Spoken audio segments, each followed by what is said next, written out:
Hi, my name is Bill Vales. On this segment of Littleton Rocks, we are introducing our first Littleton Rocks on the Road, a new segment we're very excited about providing for you. For this segment, we will be visiting the St. Pierre Quarry in the Marlborough, New Hampshire area. New England has a long and rich history of mining throughout the history of our country. For this segment of Littleton Rocks on the Road, we are going to visit a quarry that has recently been blasted to open up areas for commercial use. We've obtained permissions to access the area for both collecting and filming. Now, the rock that we're going to be finding here is not the prized large crystal pegmatites that collectors favor. Actually, to the layperson, we will be finding what we refer to as granite.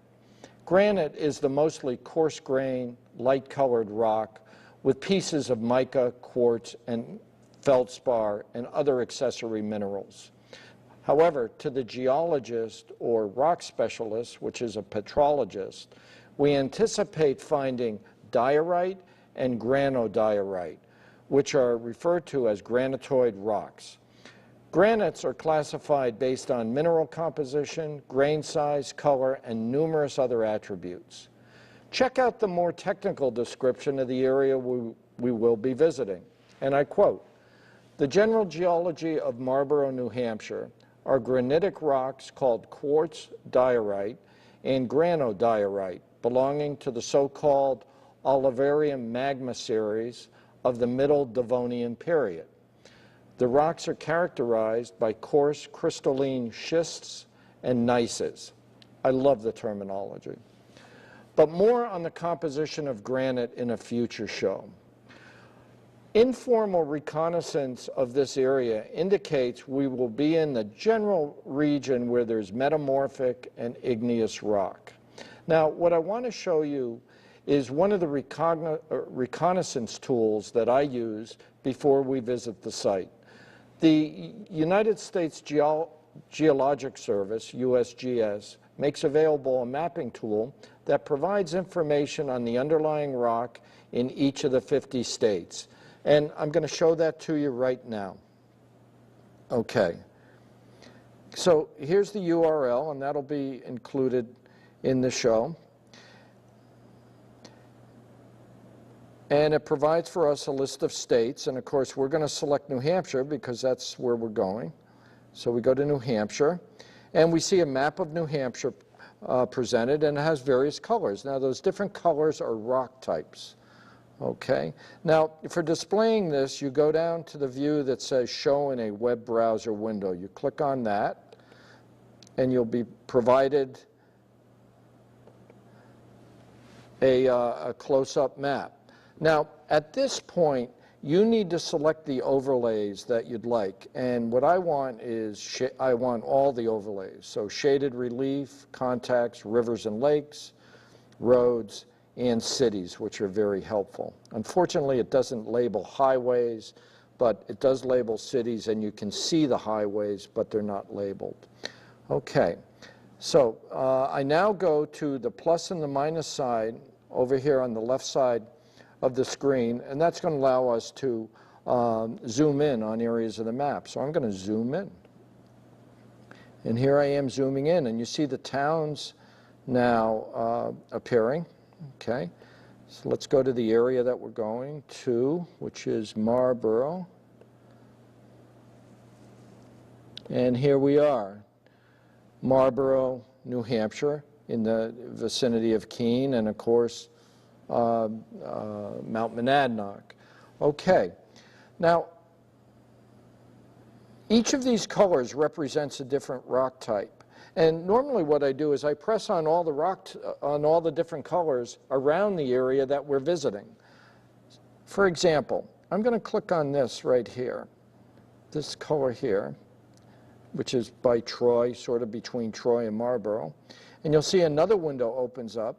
And it tells me that the unit name of the rock is referred to as Spalding tonalite, which is a granitic type of rock. But you notice here the primary rock type that makes up tonalite is quartz diorite. And as we mentioned previously, that's one of the rock types that we're going to be looking at. So this reconnaissance tool comes in really handy to check out the whole area of wherever you're going in any of the 50 states, and I encourage you to use it. Okay, so this sets the scene for our first Littleton Rocks on the road.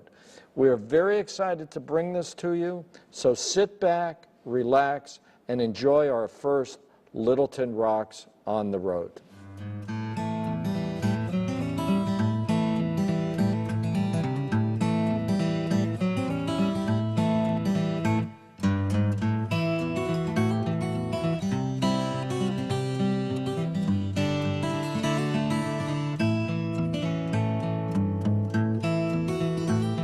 Before we head off, I think it's important that we go over some of the equipment that we need to take with us. Okay, we've laid out here some of the items that we're bringing with us. I want to start off pointing out that we have water. You know, when we go to any place in the backcountry, it's important to have water. We have sunscreen. It's supposed to be a very bright day today, so sunscreen's always good to have. Bug spray, we have that probably packed in my pack back there. We have knee pads, because we're going to be kneeling a lot. Hard hats. Eye protection, which is very important. We have some equipment that we can use for persuasion. These consist of picks, crack hammers. This is a 3-pound crack hammer. Chisel. And then we have a hammer with that elongated surface, which is good for sediments, and a hammer with a point, which is good for other types of rocks. Various chisels, gloves, have some books, reference books. Never know when you're going to need some reference books. Equipment to carry some of these tools. We have a bucket to carry the tools and any specimens we find. And you know, it's always better to bring more and not use it, okay, than wish you had brought something. So this is what we're starting out with, and we'll see you on site. Okay, we're driving along on the way to St. Pierre Quarry. This is out in Marlborough, New Hampshire, out by Mount Monadnock. We're going to do some rocking with the Neshoba Valley Mineralogical Society. It's a beautiful day. And, the rocks out here are very old, probably about 400 million years old, plus or minus. And we're going to see what kind of minerals we find and what the rock structures look like. Should be a beautiful day. Okay, we just entered Ringe, New Hampshire. We have a little elevation to where we are now. I'm hoping that we're going to get a view of Mount Monadnock at any time. We passed Mount Watatic about 2 miles back.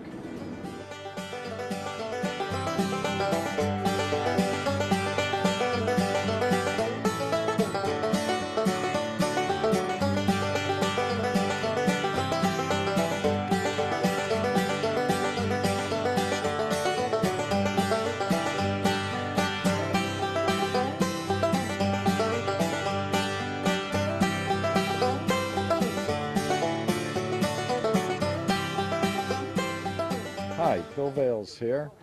We're in Troy, New Hampshire at the St. Pierre Quarry. And this was a recently blasted quarry within the last week or two. The St. Pierre Quarry processes this rock. And as you'll see throughout the day, there's a lot of processing equipment here to crush it up to various dimensions. But the blasting has just exposed quite a outcrop of diorite, granodiorite, and other sorts of rocks. And I'm up here with the Neshoba Valley Mineralogical Society, and we have access to this quarry, and we're doing some rock hounding. So we're going to be looking for rocks, and take a look at what you see behind us.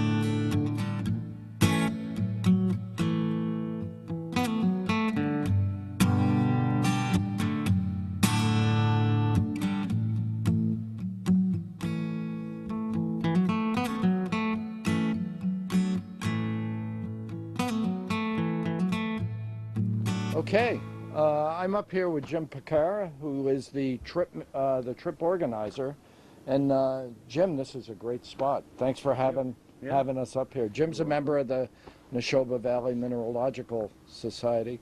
Jim, what can you tell us about this big pile of rocks we're on? Well, they just recently completed 3 blasts, so we're seeing certainly fresh rock, and they're using it as just crushed stone.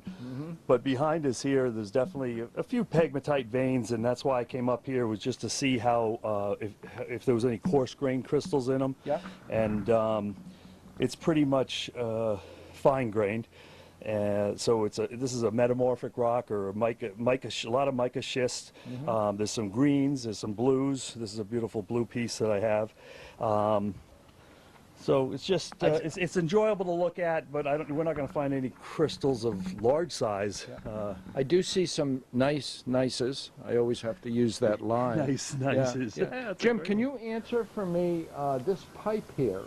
What is that used for? Is that for lowering blast charges? Yes, yes. I don't know if the camera can see that, or we'll get a zoom in, because the pipe sticking out the top is the shaft with which dynamite went down, and I believe you're seeing the blast zone about 15-20 feet below where the rock is fractured, and the rest of the discharge from that blast would have pushed the rock out, and that is quite an impressive pile there of rock. So yes, you see several drill holes to the left of where that pipe is. Yes, I see those. I see those. I also notice here, I'm going to try turning around without taking myself out.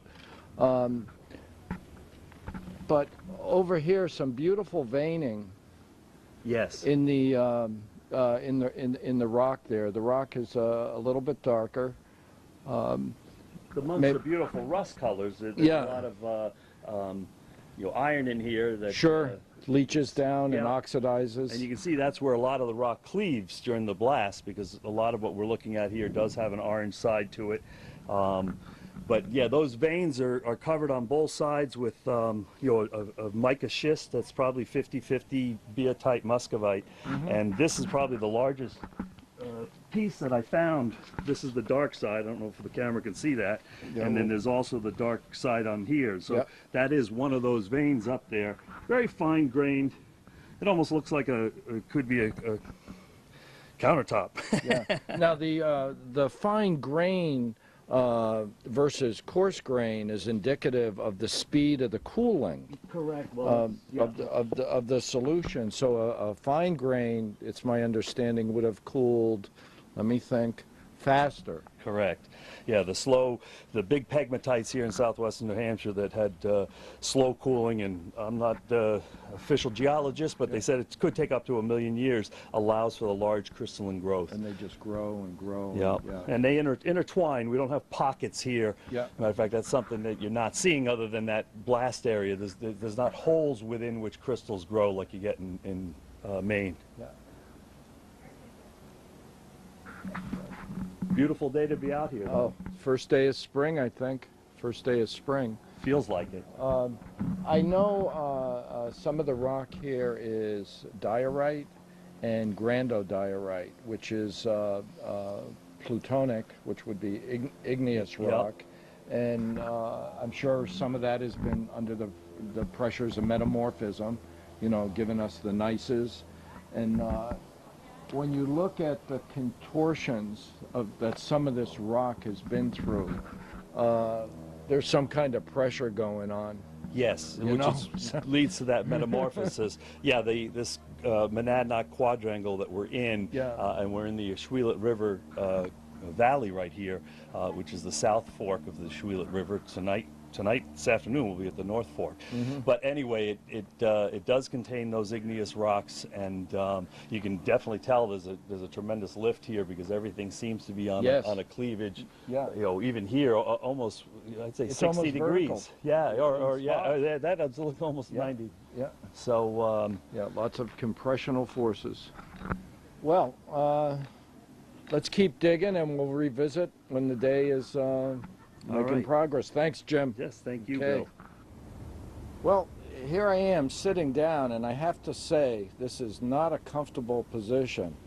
These rocks have sharp edges, and they haven't worked themselves into locking positions. So walking on these, on this material is somewhat treacherous. You have to be careful, and that's what I'm doing as best I can.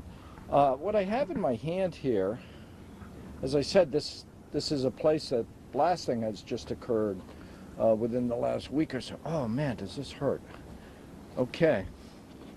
And these, we're not quite sure what these yellow, they're plastic wires. Are about 1/8 of an inch round, and they appear to have a hole in the center. And we're not sure if this is something that carries a charge through the rock, or if it's more of a fuse type system. The more I think of it, I think this is part of their fuse type system, because if it did carry a charge, this undoubtedly would have been obliterated, I think. But we're going to get some more information on this and see what we find as we continue on. Well, my videographer suggested that we stop here and film this really cool shot, and I have to say, this is a really cool shot. This is an area where they did some of their blasting, and the blast has certainly come out this way towards my back, and there's some large boulders, car-sized boulders here, and they're working it down. They probably had a machine in here, and they're working it down. And you can see from the material that a lot of this is very fine grain, as we spoke about before, which implies that when this rock was formed, it cooled very quickly, relatively speaking. Had it cooled over many more millions of years, the crystals would have grown much larger. But this cooling occurred very quickly, and therefore when you have fast cooling, you tend to have small crystals. So we see some white and black, and the shine of mica, and the silvery shine of mica is the muscovite mica. There are some micas, and we have some here. Whoop, almost tipping over. We have some here that's black, and that's biotite mica. Okay, so there are different types of micas, and you know how the minerals mix in the stew, so to speak, dictates what they come out with when they solidify. And I see we have a tinge of green in a lot of these rocks, and we're going to find someone a little more knowledgeable around here. We have a chemist that's going to give us a better insight into what these are. But enjoy the view. Hi, I'm here with Mike McDonald. Did I get that right? Yes. Great, Mike. And Mike's a member of the Neshoba Valley Mineralogical Society, and Mike's tired because he was out fishing yesterday for opening day. Yeah, pretty much, Yeah, yeah. and it looked pretty successful. Oh, yeah, it was a great time. Yeah, great. And Mike's he was a geology major in school, so there's a wealth of knowledge in this person. So Mike, what's your sense when you first saw this place? Well, we had, based on what we know, it's metamorphic rocks, granodiorites, schists, a lot of schists. So we kind of knew what to expect with that type of rock. We see a lot of deformation here. Obviously, you see banding here, a lot of heat and pressure folding the rock. Incredible forces. Incredible forces. I mean, you know, there's lateral forces pressing that Yep. that are pretty much, that's pretty much vertical. Yeah, I mean, you know, this thing has been folded and thrusted and compressed and twisted, and there's really no way to tell exactly the original orientation Sure. of the rock here. But you can see a lot of the rocks that we have that are broken off here have the laminate schistosity. Nice word.